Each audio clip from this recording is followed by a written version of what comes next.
Okay, we're going to get started.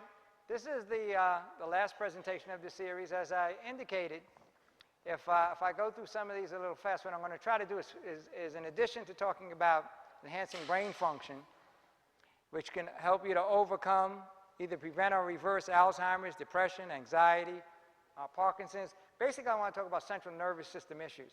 We're going to focus on the brain. And what I want to do is try to pull together some of the principles that we talked about over the last few days. If you remember when, those of you that were here, where we talked about the letting food be your medicine, the hierarchy of nutrients, proper food combining, the most powerful system known to man for preventing and reversing all diseases, and then the cardiovascular issues and the cancer. We pointed to some things, and we talked about different paradigms and different models of disease.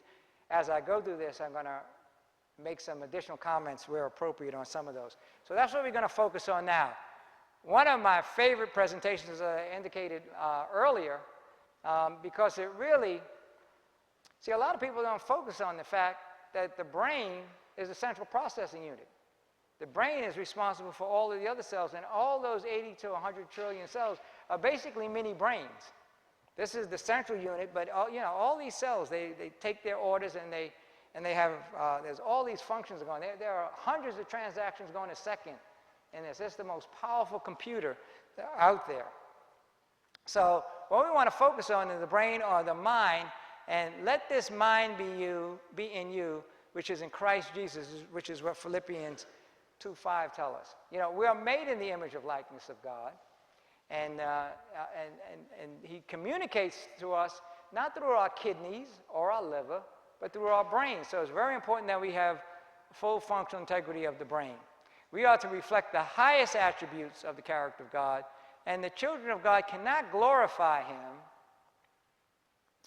with sickly bodies and dwarfed minds. Okay, that's what my favorite author says. So let's take a little look at the brain.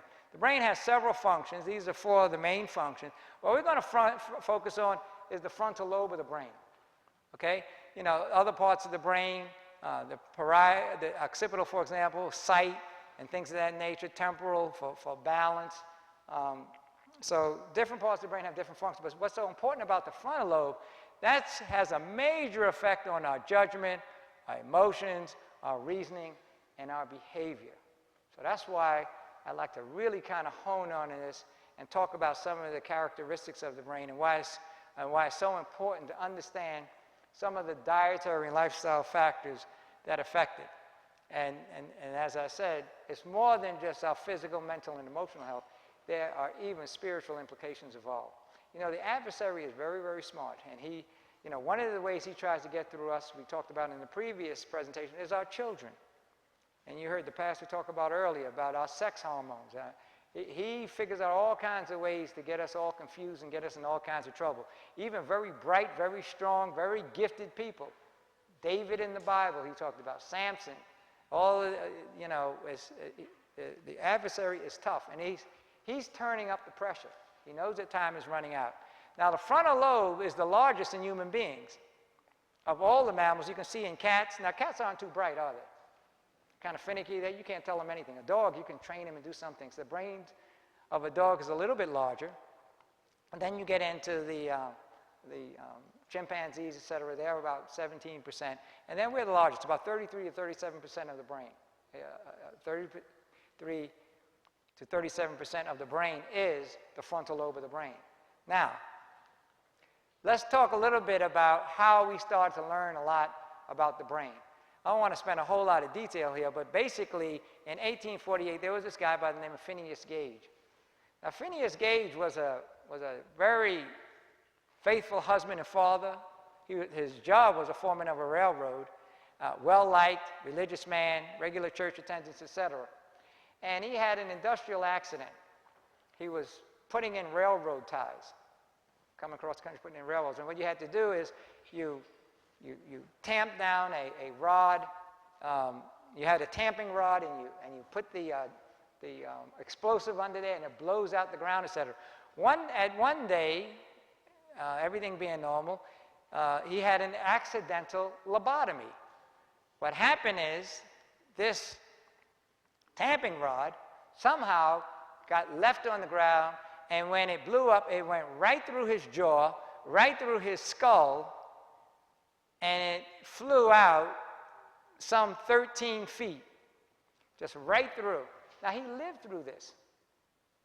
Okay? So you can get, the point about this is there's a lot of damage taking place that we can't see. Now, this is obvious. This is trauma. So you got a hole the size of your head that big. You know that something's happening. When you see some of these factors, it's much more subtle.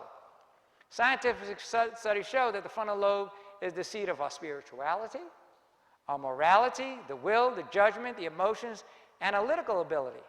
Okay, we talked about the kids a little bit and some of the problems that they're having in school. And we talked a little bit about the effect of some of the things on the frontal lobe of the brain. We're going to talk about a few more things now, put some more context into it. But a lot of people don't think about the spirituality. You know, it reminds me of where Paul says, I do the things I don't want to do, and the things I want to do, I don't. And he goes through all of this theology. But the point is, you know, sometimes we know what's right, and we're having a very tough time controlling some of our obsessive behaviors. And there are some direct relationships between the health of the brain. We talked about this already, so I don't have to go through this, but you know, we said it's 2% of the body weight, and it's worth noting that even though it's only 2% of the body weight, it needs 20% of the circulating blood, the oxygen 20%, 75% water. As a matter of fact, a lot of people with Alzheimer's and dementia, they find out that the water content of the brain is below 75%. It's below 70%, 68%. See, the brain is going to get as much of it. And one of the reasons why we get sick is because the body has a priority of the way it does things. So the brain needs all of this, the central nerve. So if you ever notice, even in third world countries where they're starving, they might get distended stomach. The last thing to go is their mental faculties. So it takes a long time to develop the brain. Remember he said even after you're born 9 months, you still need 2 to 3 more months? And up to 30 years, it's still developing. Interestingly enough, the good news is it's the last thing to go. It takes a lot of abuse to beat it up. And so when you see people start getting Parkinson's, MS, dementia, that's years of abuse. There's not a boogeyman out there spontaneously, randomly running around, jumping into people, saying boo, and giving you these problems. It's long-term. We need to look at the causes, contributing factors. And the point over here is there's a lot going on there, even electrical activity, etc. And the good news is we know quite a bit about dietary and lifestyle factors, and that's what we're going to talk about. So the effects of compromised frontal lobes is impairment of all of these things, lack of restraint. We talked about some of these, lack of empathy. Kids, you can see them, and then the electronics isn't helping it. And then there's other effects. Memory impairment. Does that sound familiar? Now, this isn't primary as some of these other ones. You know, before the 1900s, they didn't even have statistics for Alzheimer's. It was pretty much non-existent. They don't even have numbers for it. But all of these things, restlessness, emotional instability, apathy, indifference to one's condition. And these are some of the diseases. Mania, obsessive compulsive behavior. Appetite increase. We talked about this in the last presentation. Depression, anxiety, okay? And what we're told is, for God has not given us a spirit of fear, but of power and of love and of a sound mind. So what happened? We're fearfully and wonderfully made. So what are the things that's affecting us? I want to focus on these 5 things. These are 5 major areas for understanding what's affecting us in our diet and lifestyle in the frontal lobe. We're going to look at dietary factors, and this, as I said, we're going to build off of what we already talked about in the previous presentation. So if I go a little bit fast and you need some context, just look at the stream, the YouTube, and you can catch up on that. Dangerous drugs. We're going to spend a little bit of time on this. Hypnotism, music. Some of these we kind of know intuitively, but let's kind of focus on this and drill down a little bit on some of these. And then other factors. So let's look at the dietary factors first, okay? What does the brain need? It needs oxygen. We said that. 2% of the body weight, but it uses 90%, 20% the oxygen, water. It needs sunlight, believe it or not. Sunlight is what helps the electrical activity. That's radiation. Carbohydrates, protein, fats, minerals, phytonutrients. And this will help you to understand now, give you some context of that hierarchy of nutrients that we talked about. Remember, we went through a whole lot before we got to this point, said that we were made from the dust of the earth, God breathed in the breath of life. So we're from dust. And then his manufacturing facility are plants, remember? That basically give us the dirt that we continue to need, the nutrients, to continue that life that he gave us.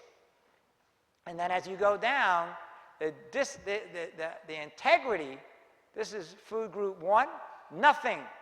No living thing on this earth can function without that.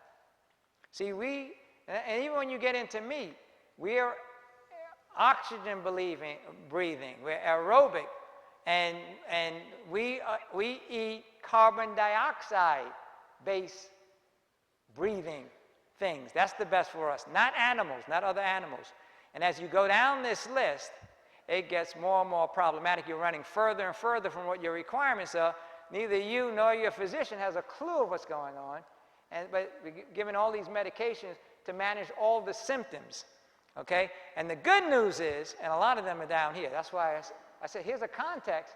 Anything that you put in your mouth, anything that comes in a box, can, a bottle, or et cetera, you can kind of look at it and see where it fits in here. And the good news is, no matter where you are, based on your requirements and capacities, you can work yourself up to optimal, to sometimes even dynamic vitality.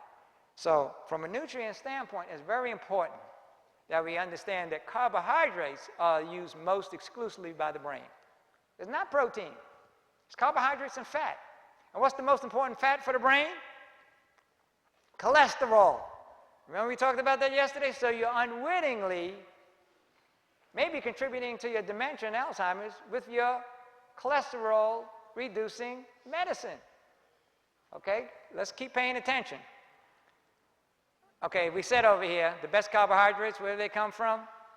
Whole foods, not processed and refined foods. Okay? And then you really want to dessert the desserts. We talked about sugar the last time, but large amounts of refined sugar in the diet have been demonstrated to impair frontal lobe functions in school-age children. We talked about that. But guess what? It affects us also. We just have better coping mechanisms. And we develop things like diabetes and a whole host of other hypoglycemia, agitation, restless leg syndrome, and a whole bunch of other things as a result of the sugar. Now, this is a big one. There's a substance in cheese called tyramine. It confuses the brain. It's found abundantly in cheese, wine, rich fruits. A lot of Adventists won't drink alcohol, but you go to these potlucks and you're swimming in the mac and cheese. You know, and you got this gluten, and then which is a processed food, and then you got the cheese, and you're wondering why we can't handle a sermon more than 10.5 minutes, and why you read the Bible and you're not getting it. So some of it is, and let me tell you, these presentations are for me. As I got healthy and healthy, I read the Bible multiple. I'm reading it now as I'm going higher and higher levels. It's making sense.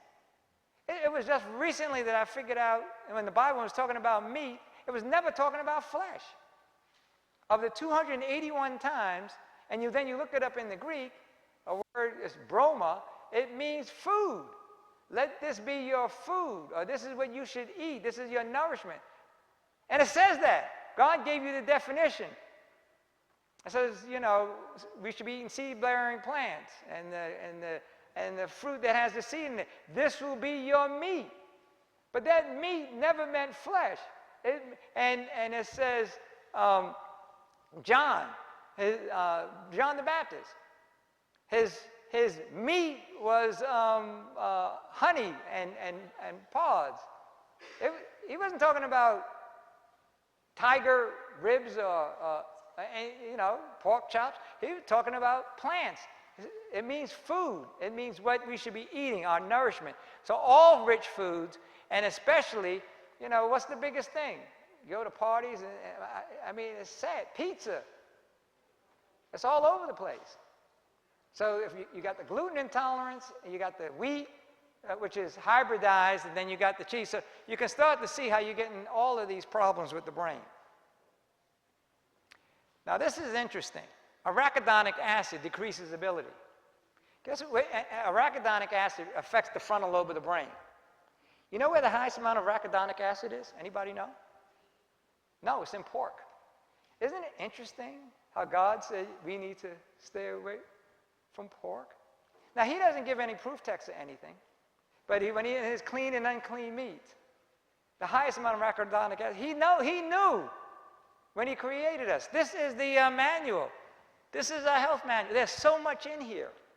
And if we could clear out the brain fog, as I continue to clear out the brain fog, I'm getting so much out. I get brain stuff. I don't even like talking about some of the things that I'm getting out of here.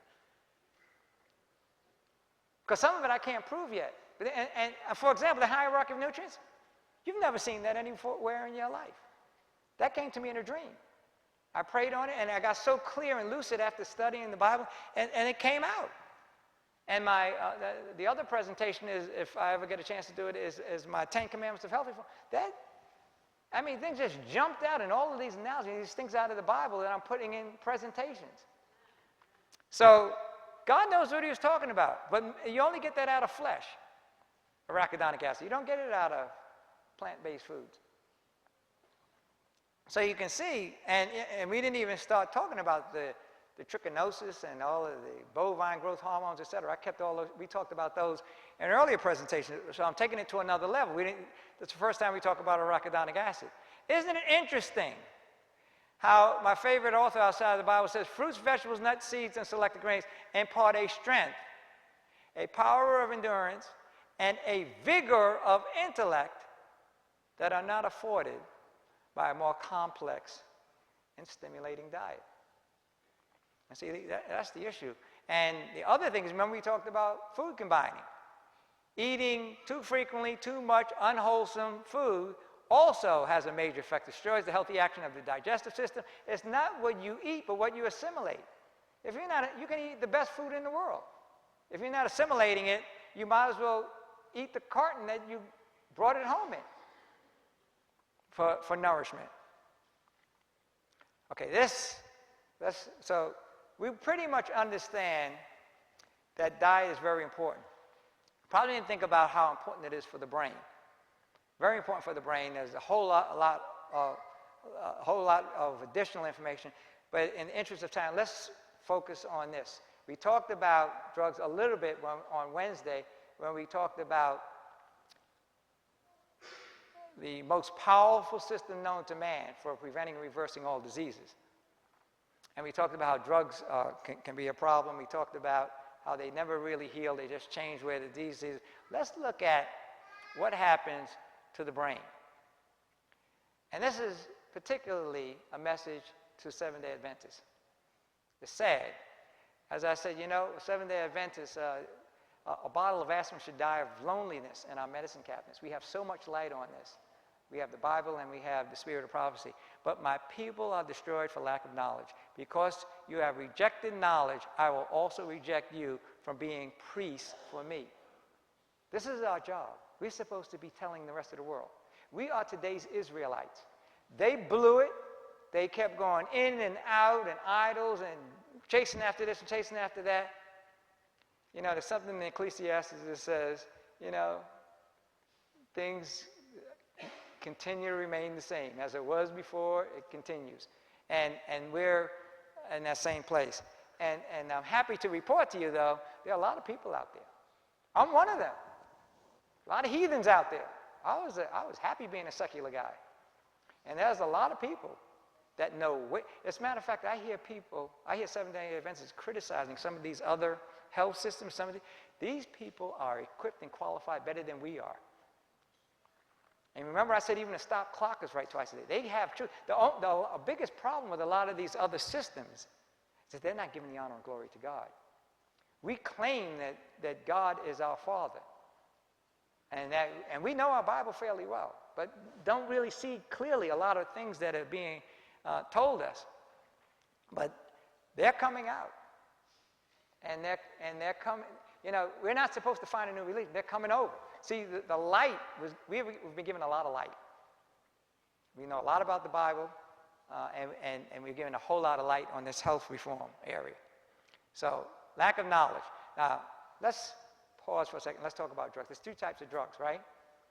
Illicit drugs, legal drugs, some prescription drugs. And I want to spend a little bit of time talking about this because it's very important. Now, I don't need to talk about illicit drugs. I have all kinds of charts that talks about cocaine and heroin and LSD. I don't need to convince you that that's a problem. That mind altering, that affects the brain, the body, etc. And how about legal drugs? Are there legal drugs that are problems? What are the three most powerful and most problematic legal drugs out there? You're right. Alcohol, tobacco, and caffeine. These are legal drugs. Okay? So, people say it's natural, okay, just because it's legal. Now, somebody asked me in one of the questions, did God allow such and such? And the answer is in 1 Corinthians 10:23. There are many things that are allowed, but they're not all edifying. They're not all helpful. So alcohol, nicotine, and caffeine are the three legal drugs out there. I don't need to talk about alcohol. There's so many studies out there. There's so much information out there how it impairs your judgment and it impairs your coordination, etc. Nicotine also. But here's one, and what I want to focus on this for a quick minute, just to give you an idea of how all drugs work. Let me put it in context for you. Caffeine. Let's talk about what caffeine does to the brain or to the body. Caffeine effects. When you take caffeine in, that high you get? There's a substance called acetylcholine. That's what gives you that high. When you take in caffeine, it stimulates the production of acetylcholine. So that's how you get that feeling. It kind of lifts you up, and people claim that they're more lucid, etc. And it does happen for a little while. Now as I say this, coffee can be medicinal. Okay? Let me come back to that. If I forget it, somebody raise their hand so I can go back to coffee is medicinal. Because I don't want you running around saying, Dr. Sharp said we should be having 7 cups of coffee. I didn't say that.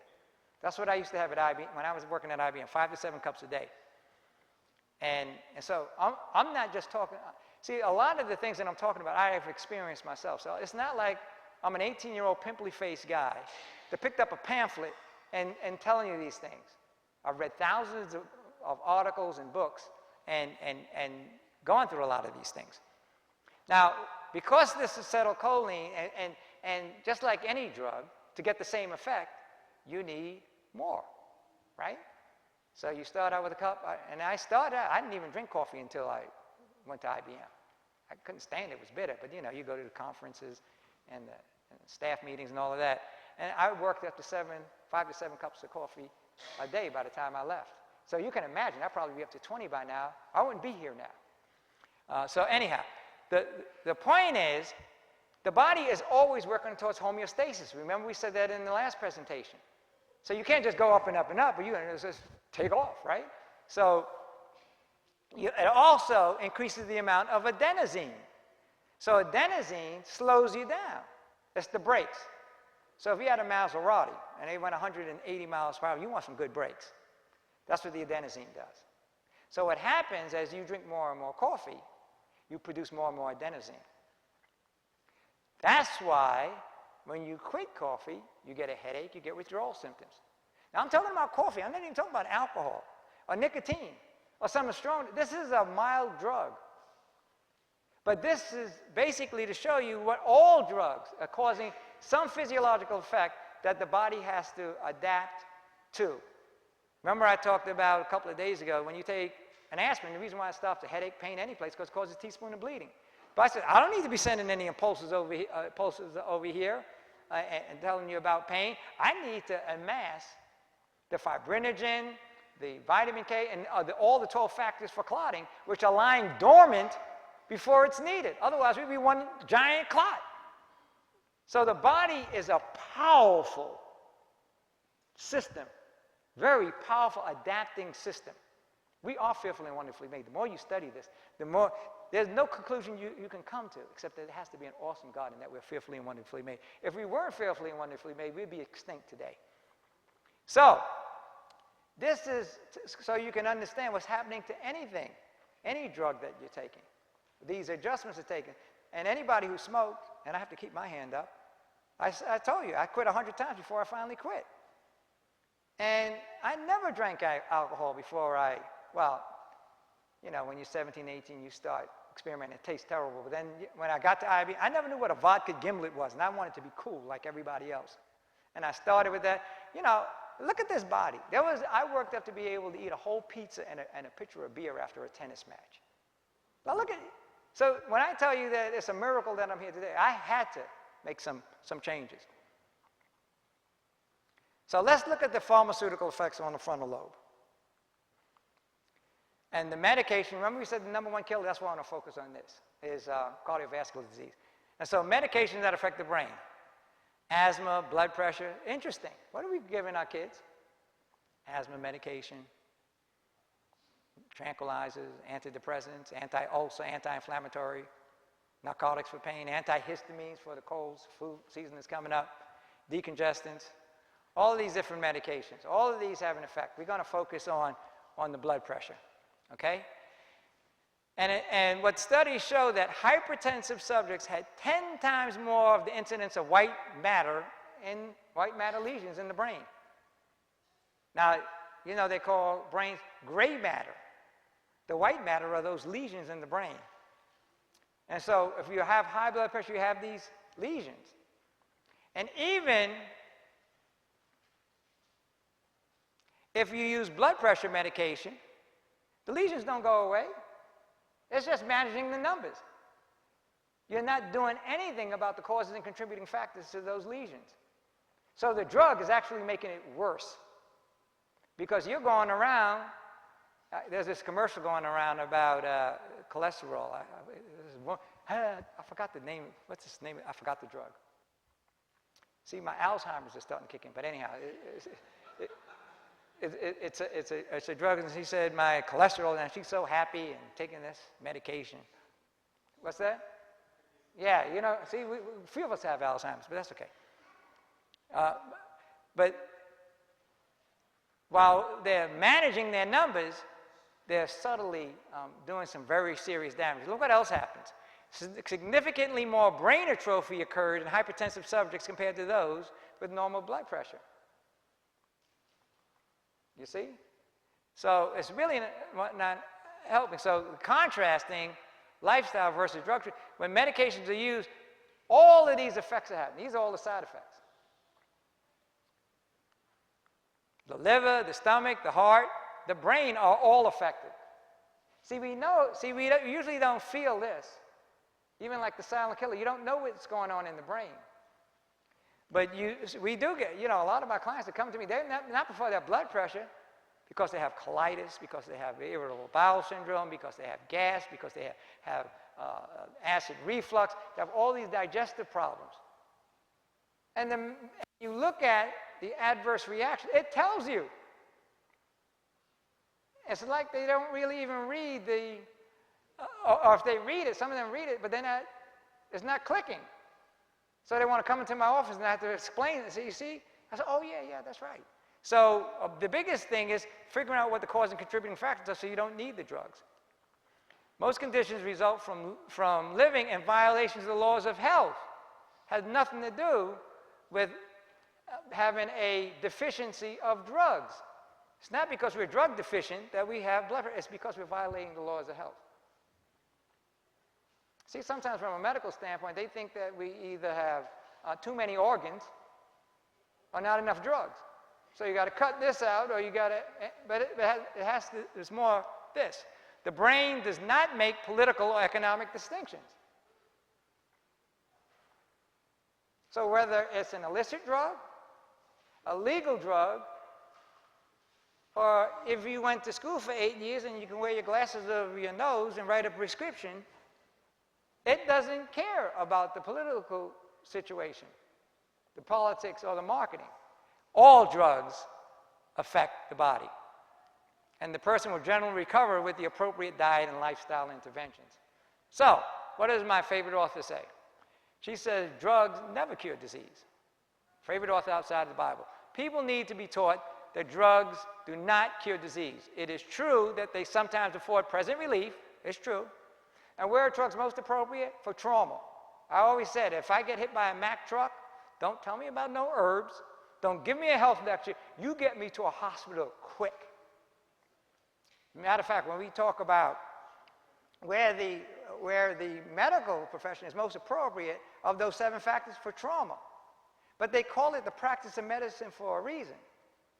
It only is relevant to 5% of the population, but they have to practice on the other 95% so that when they come to the 5%, they're ready. Because they've been cutting and sewing and drugging with all these 95% of the people that don't need it.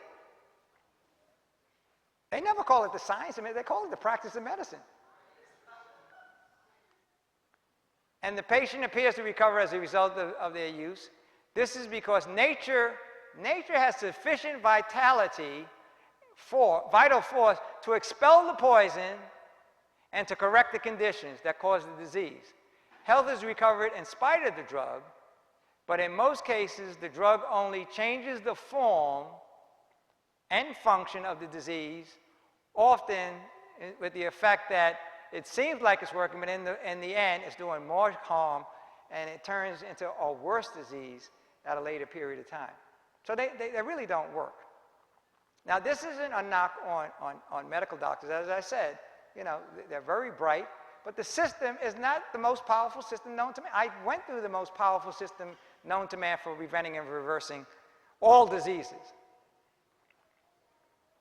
Now, remember this chart that we had when we talked yesterday? And we talked about cholesterol. Cholesterol is what the plaque is built from. The plaque, it has to make it out of material. It doesn't make it out of oxygen and carbon. It makes it out of chemicals, out of substances in the body. And cholesterol is a fatty, waxy thing. It makes a very good plaster. When you're not eating well, just like when you get bad skin or you get bad nails and you get breakage and everything, those blood vessels break. And when they're ulcerated, cholesterol makes very good plaster. Now, would you rather, if somebody knocked a hole in your wall in your house, would you rather plaster it or take a drug? Now, the drugs will dilate this. We'll look at that in the next year. But basically, the point I want to make is all the drugs in the world isn't going to stop this process. And you might be doing yourself a disservice by taking cholesterol-reducing drugs. If you're eating terribly, you should get on your knees and thank God if your cholesterol is going up. He's saving your life. See, God knows what he's doing.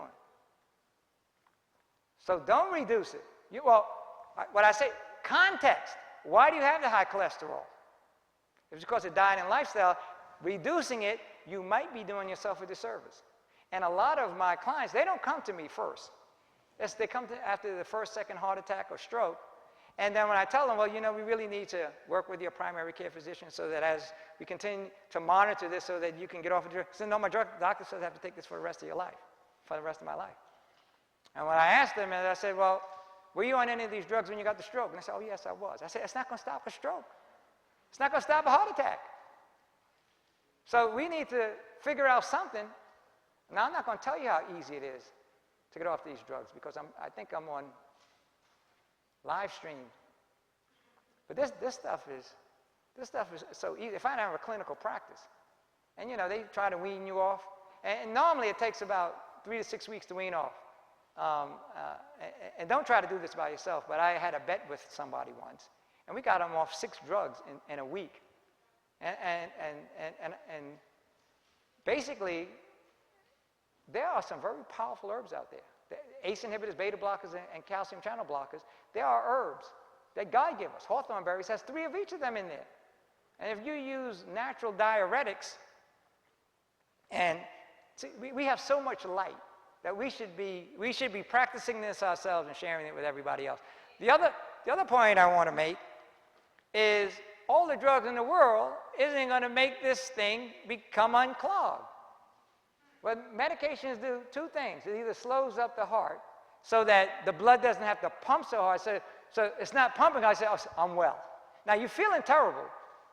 Now, you know, a lot of the guys that have blood pressure, they don't come to me because of the blood pressure, because the numbers, look, they come because their sex drive is gone. And I take them off that cholesterol, and that sex drive goes up so quick that, you know, their wives are coming with a stick. They want to hit me up. He was fine. He left me alone for years. Now he's bothering me again. What are you doing? Cholesterol is a foundational chemical. It's a precursor to sex hormones and enzymes and all these. So those cholesterol-reducing drugs, so when you take it, I say, I don't need any sex hormones. I don't need any drugs. I need plaster. And all the drugs in the world isn't going to open that up. It will slow up the blood so you clinically look well. You're dragging into my office. But I got great blood pressure. I'd rather you have, and you know, all my clients they'll tell you, I tell this to them. They come in, they either have cancer, they have high blood pressure. You know what I asked them for? I said, well, how do you feel? And most of them, you know, I feel pretty good. And they're doing all of this, and they're getting worse and worse when they add all the drugs. But basically what the drugs do, they either slow up the heart, so the pressure isn't high, or it does cause some vasodilation. Opens up the blood vessels. But it's not going to reduce this plaque. And then if you have a major episode, stress, or get angry, or some stressful thing happens, then you have, and it causes, and chemicals are released that causes what is called vasoconstriction, closes up those blood vessels. Guess what? You got a heart attack, or a stroke, or kidney failure, or intermittent claudication, or some kind of, whatever blood vessels are being clogged. Same thing with cancer. The stages of cancer, stage 1, 2. Now, when you take chemotherapy, yeah, it kills off the process. But it's undiscriminated. It kills everything.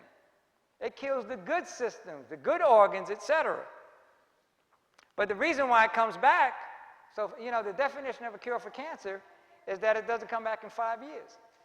So if it comes back in 5 years and 1 day, it's counted as a cured cancer and a new cancer. And they're praying that you last 5 years, but it takes 7 to 11 years for most cancers to even manifest themselves. So what they're telling you, we're praying that the normal process is to take 7 to 11 years, that doesn't come back in 5 years. And then, yeah, radiation can cut these off, but so can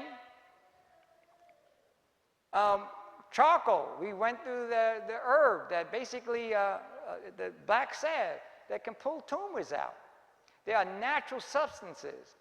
We went through God's chemotherapy, his juicing, and the powerful herbs, some of them more powerful than chemotherapy without the side effects.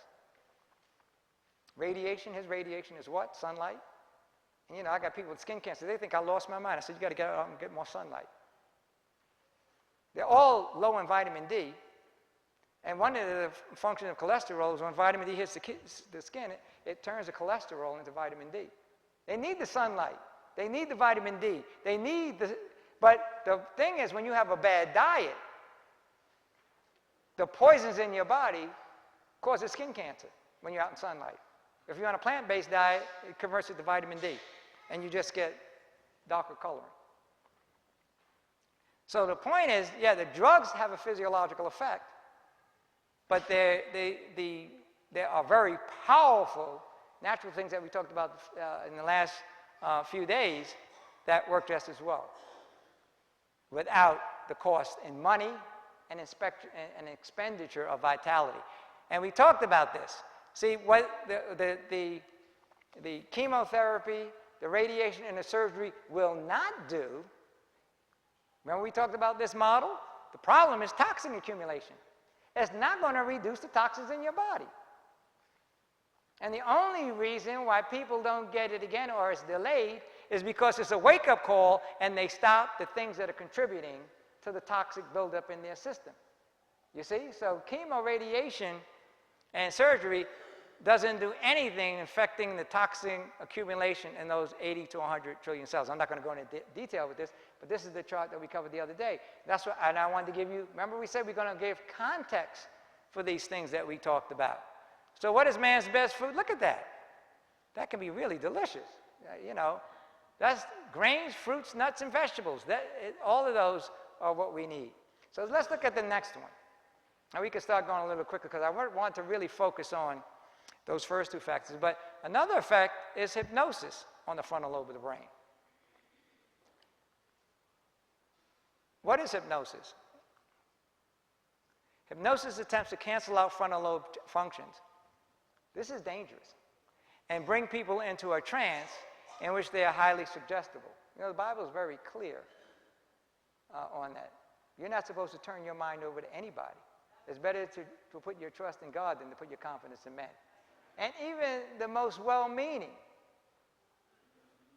if they're not God-centered, and most of them aren't, you don't know what's going on. So hypnosis is very dangerous. It's most easily accomplished by training the eyes to focus in on an object, the best object being a little flickering light. The person will record information and duties without interpretation, without frontal lobe activity. So it just goes in there and just hangs around there. Remember, we talked about what it's doing to kids, with the children in the last session. But what is the most powerful hypnotic device out there? It's called the home hypnotist. Increases daydreaming, decreases creative ingenuity. Remember we talked about in the last presentation? TV is a problem.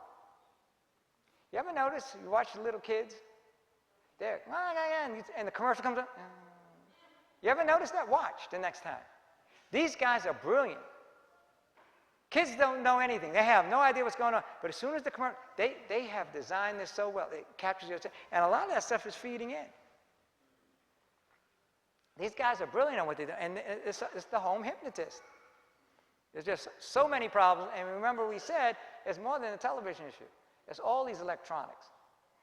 And being you know, I have the same problem. I have these kids, they want to go in in the media room, this dark room, doing Xbox or all kinds of different boxes, Microsoft something. And it's a challenge getting them out of there. And it gets addictive. And then they found out ways that they don't even have to have their friends come over to the house. They can do it remotely. And there's just a whole host of issues that's related to that, in addition to just the direct impact that it's having on the brain. It takes away precious time from family, achievement, spiritual pursuits, stewardship, etc. So real serious issues, and we talked about this in the last presentation, this constant stimulation of the senses. We talked about it primarily with kids, but it affects us too. And we're wondering why there's more Alzheimer's, why there's more Parkinson's, even MS. These are central nervous system diseases that are affecting the central processing unit and the other nerve function. That, in combination with something else we come into real shortly, will show you where a lot of our problems are coming from. See, so there's a whole lot of things you can do once you pull the plug, including a lot of spiritual pursuits. And you know, this is what we should be doing for that time. And it's hard. And it's not interesting. And you get tired. It's interesting, the pastor said this morning, we don't ask how much time a movie is taking. And I started to think about it. I don't. A movie can go 2 to 3 hours, and if it's well done, But he's right, after about 35, 40 minutes, if it's not an interesting sermon, boy, if I watch that, this guy's taking forever. You know, he made a point that's really right on target. We're not interested. We don't even have the energy, the wherewithal to be able to be focused on real things. We only can focus and get stimulation from all this counterfeit that's around us, all these distractions. Music also affects the frontal lobe. Now, it doesn't directly affect the frontal lobe. Music affects the brain. It comes in through the emotion region, something called the limbic system, and it has a secondary effect. But that they found that really has an effect on the brain, and it affects your behavior, affects your the frontal lobe in a very big way, and your reasoning, your willpower, etc. And, as this goes, it's easy to see why you can easily escalate from one thing to another with this. Now, my question would be, that beat, if you use Christian music to those beats, does that solve the problem? See, the adversary is very deceptive. He will get us through our children, through all these things that are, God gave us music. He gave us all these things, but he's working through all these mechanisms and deceptively laying hand grenades and traps for us. So music is another one of those very problematic areas. There's certain kinds of music that will evoke a very little, if any, frontal lobe response, but some a very large emotional response where little logic and moral interpretation is being used.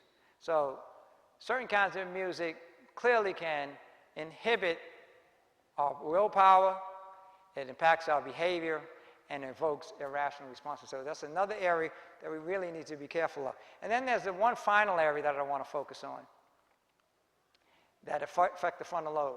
And this is a really important one that I want to just spend a couple of minutes on. I don't put a whole lot of charts on, but some of them are obvious. The impure air, I don't need to spend a whole lot of time on that, and polluted water.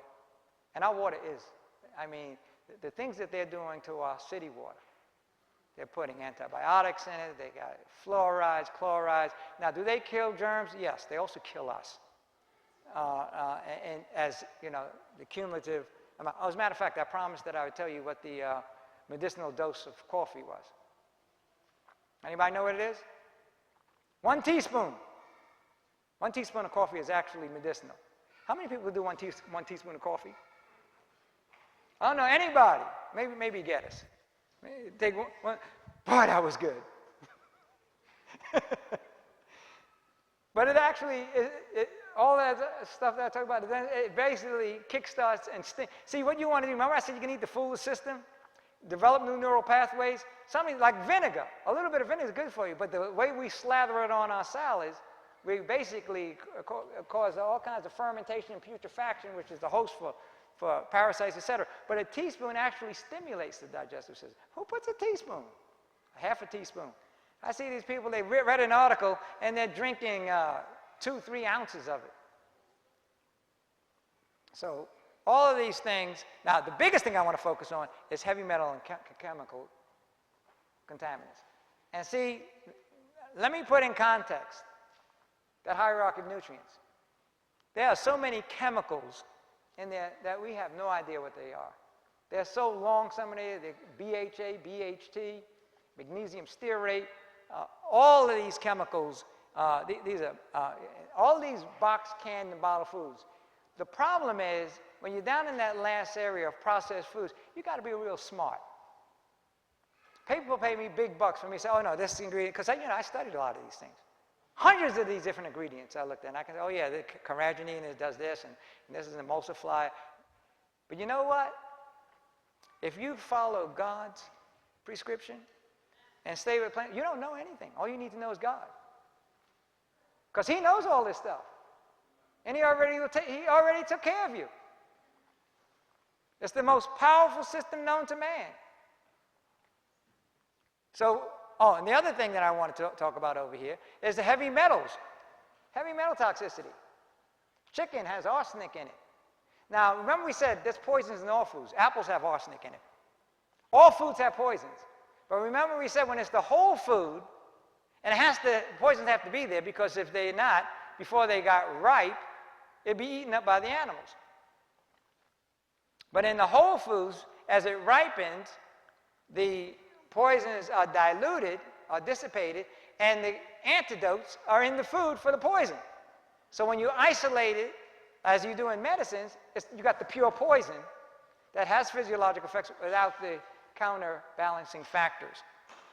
Heavy metals all over the place. We talked about vaccinations, but there's heavy metals every place. Eating canned foods, aluminum. One of the biggest ones, and I'm not trying to offend anybody. I said this once, and this one dentist, I thought she was going to go out and get a shotgun and just blow me off the stage. But all those amalgam, teeth. She was very smart, bright. She said, oh no, I'm careful this and that about the silver fillings. It's mercury, it's a poison. I only asked her one question, and not to insult her. I said, isn't that a hazardous waste department? Hazardous waste product? You can't take those fillings and throw it in the garbage. You have this special procedure where you have to put it in this special package. I said, oh yeah? It's a poison. And we're wondering why our brains are functioning. And when you have them for a long time, all of that vapor. See, I got all this free dentistry. A lot of my problems are iatrogenic. I didn't know any better. I was going to school, I got all this free dentistry. I remember I used to go to Guggenheim Memorial Hospital. I thought that was a big deal. They took me on the bus, and you go over there, and all these guys digging in you, and they were young. You know, when I say young, they were 20, 21-year-olds. And I didn't realize until years later, when I was having all these problems, that these guys, and you know, then an older guy looked like me with the glasses, and he'd look in there, and he'd look in my mouth. I said, the guy must have failed the test. He must have failed his practicum. And I'm happy there. I come back next week, and they'd do some other thing. And it wasn't until I was in my 40s, I met this fruitarian over in California. And he went through, and he was a natural, biological dentist. He said, boy, I don't know how you lasted so long. You got all this mercury, got all these jagged lines, and there's vapor coming off. And you know, I thought being in a fog was natural. I thought everybody was like that. Because it was natural for me. I got up, and I was kind of foggy. And so I said, oh yeah, there's another foggy person. But the stuff is just killing you. All these chemicals, all these heavy metals, all these insecticides and herbicides. It's funny they're talking about biological farming. Why are they talking about it? Because this is not working. They're developing these superbugs, and so now they have to go back to the natural. And there's powerful natural things in there that are working. Even things like charcoal and silicone and things of that nature, very natural things that you can use. So all these different things are assaulting the brain. And so the question is, do you want to be more intelligent? Do you want to be more analytical? Do you want to be more responsive and understanding of Bible? Have a better ability to overcome addiction? Do you want to prevent or control the fact? You want it to prevent or control the factors that affects it. You want to supply good oxygen. You want to exercise. You want to do all of these kinds of things. You really want to do the dietary and lifestyle factors. You want to, the understanding adapts itself to the dimensions of the subject with which it is required to deal. One of the most powerful things for strengthening the brain, believe it or not, is Bible study. The Bible, just as it reads, is to be our guide. A lot of us don't understand and appreciate it because we're so fogged up, we're so compromised that we're having a problem, and then we're not taking care of it. And I told you, as I'm going, and you know, this is progressive. I'm getting insights to things that I don't want to talk about in general conversation. When you realize how crazy I am, I can talk to you one-on-one, but a lot of people don't know.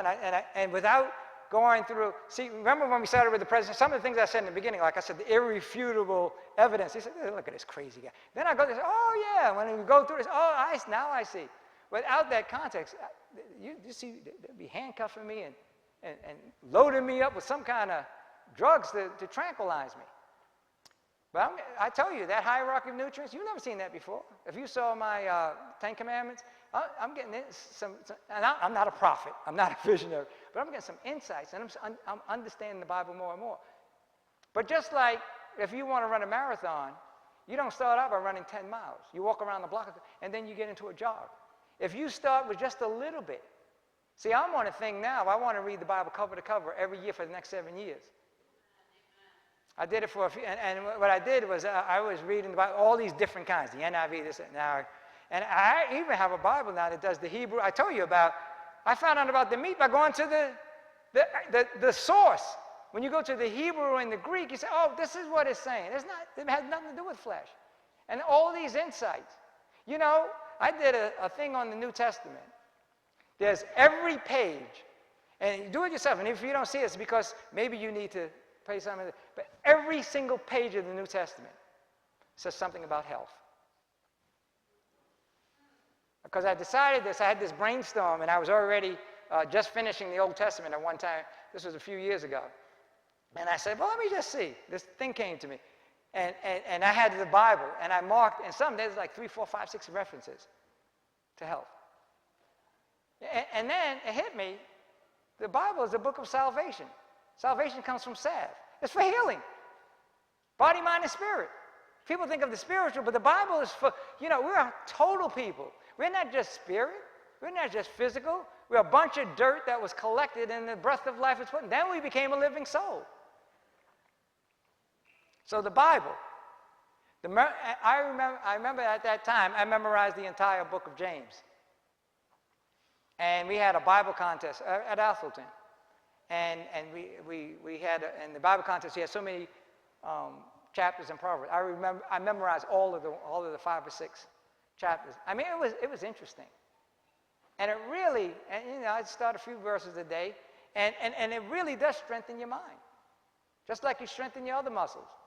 Now, a lot of you think that I'm a little skinny guy, but this is a special fiber suit that gives the illusion of leanness. There are massive muscles under this body.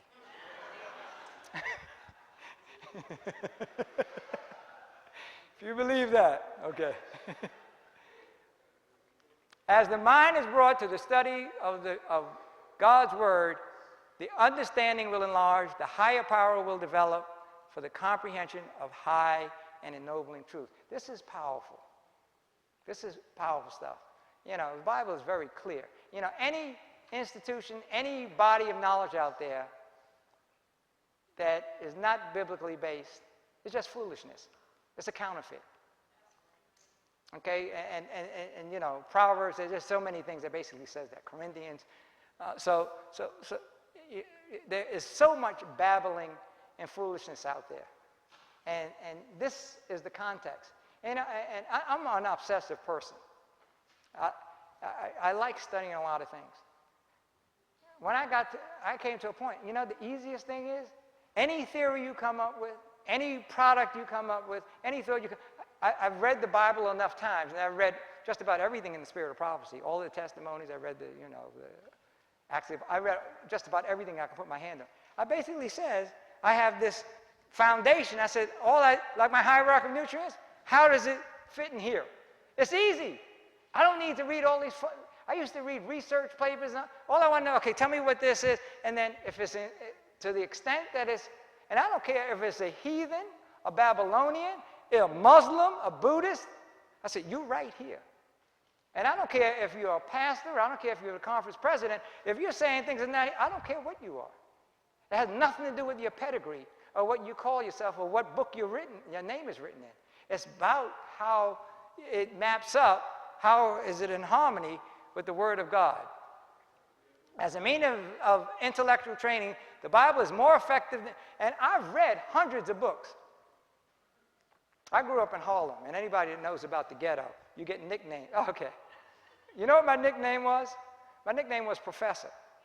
When I was in grammar school, I was the only one walking around with a book under my arm. I went to Catholic school. So I was Professor.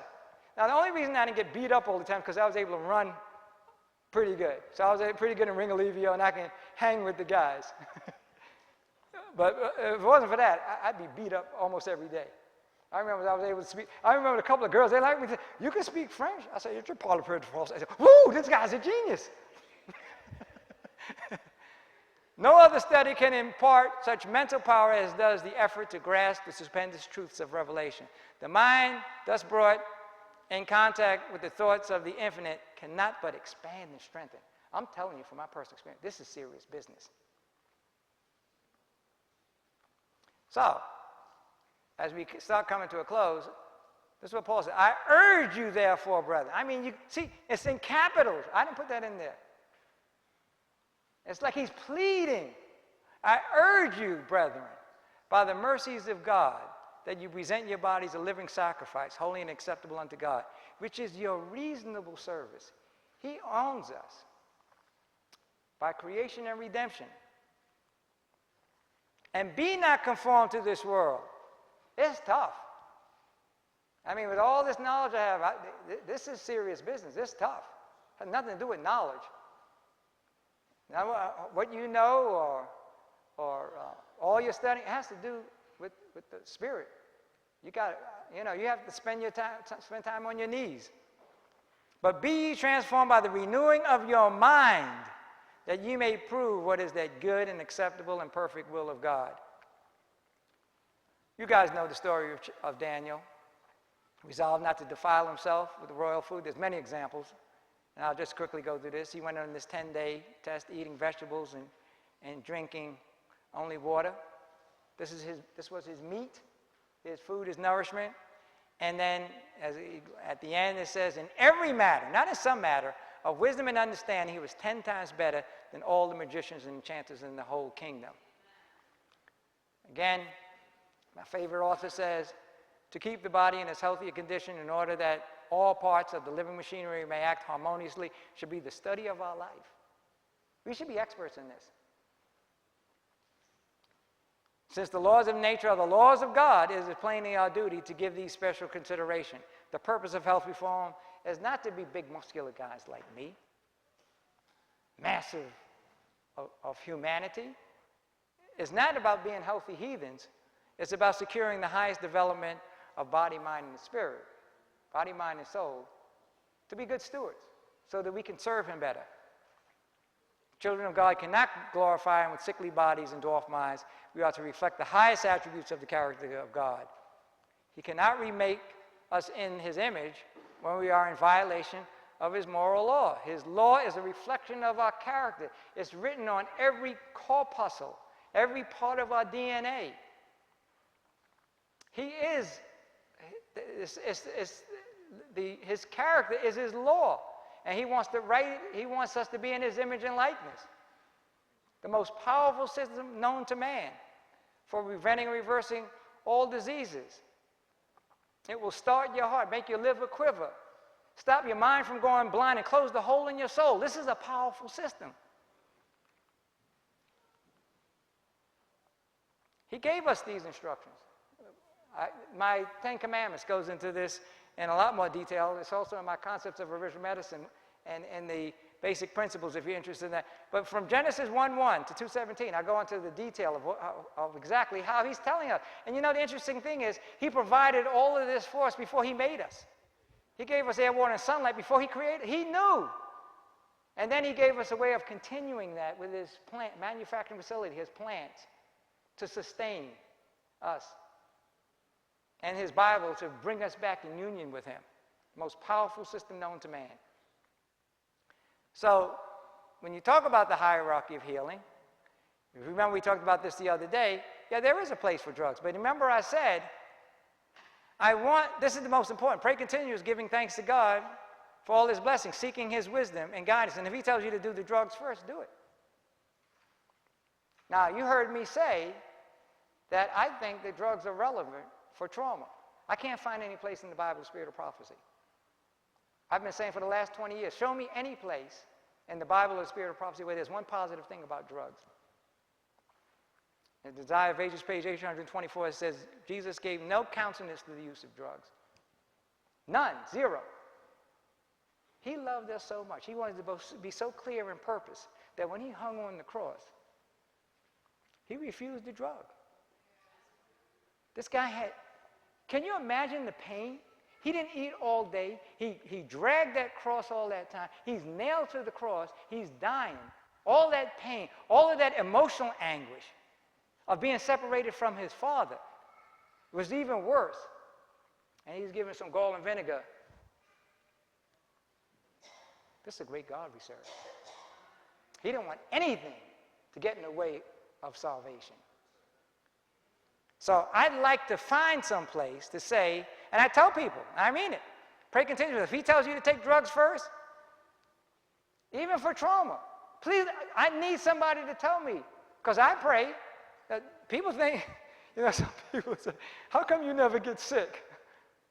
I said, well, I don't get it. Well, I do, but I know what to do. I'm not hanging around colds and flu. I'm the kind, if I got a sniffle, I go into my kung fu act. What? I grab my echinacea cold and see, boy. So, I'm a human. I know I got this special fiber suit on, but.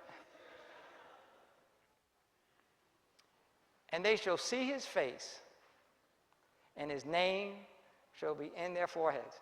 And you know, this is a powerful God. It's a powerful thing that we have.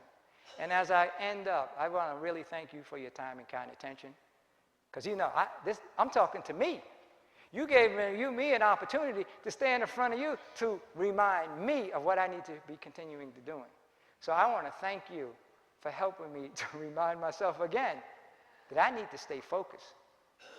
Because I tell you, he's trying to sift me like wheat. I mean, I'm an old man with young kids. Well, what am I doing with an 18-year-old and a 14-year-old?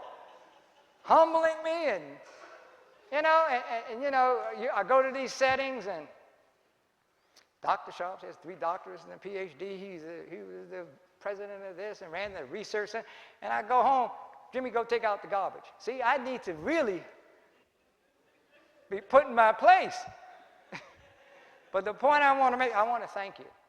And I didn't tell you, I'm praying all the time. I was praying while I was talking to you guys. And my prayer for the whole week is that time we're spending together, that I reached somebody, that I helped somebody, that I understand clearly that it's us. It's our Father. It's not your Father, it's our Father. And that we're all his children. And my quiet prayer is, you know, when I get ready for these things, I never give the same presentation twice. I'm going to tell you guys a secret. Don't tell anybody. You know, I didn't even know I had ADD. I didn't even know it was a disease until I was 55 and I'm working with these kids. That's a disease? I've had that all my life. I've never scripted a presentation. I don't have any notes. I fill my head with a lot of things, and then I come out, and then and I used to get frustrated because after the presentation, I said, oh, you know, I should have said, I don't worry about it anymore because you know what my secret prayer is? The things that I have, God, these are your children, not mine. The things that you want me to emphasize, help me to emphasize.